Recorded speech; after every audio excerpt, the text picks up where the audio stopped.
Hi అండి, అందరికీ నమస్తే. నా పేరు అలీ. నేను సోఫా వర్క్ చేస్తాను అనమాట.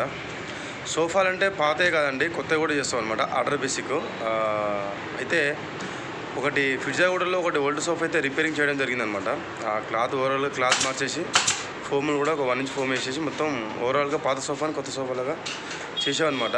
అలాగే ఇంకోటి ఏంటంటే సోఫాలు అంటే ఓన్లీ సోఫాలు కూడా కాదు, మంచాలకి హెడ్ బోర్డులు వస్తాయి కదా, ఆ హెడ్ బోర్డు కూడా చేయడం జరుగుతుంది అనమాట. ఎనీథింగ్ అంటే సోఫాలలో ఎలాంటి మోడల్స్ కానీ, హెడ్ బోర్డులు కానీ, బెడ్స్ కానీ, ఫోమ్ బెడ్స్ కానివ్వండి, హెడ్ బోర్డులు కానివ్వండి, కొత్త సోఫాలు, పాత సోఫాలు, ఎనీ వర్క్ అనమాట. సోఫా సంబంధించిన ఎనీ వర్క్ అయితే మేము చేస్తాం అనమాట. అది కూడా రీజనబుల్ రేట్లలో అనమాట. మీ దగ్గర కూడా ఎలాంటి సోఫా వర్క్ ఉన్నా మమ్మల్ని అయితే సంప్రదించండి. ఆ నెంబర్స్కి అయితే మీరు ఫోన్ చేసి మీరు తెలుసుకోగలరు.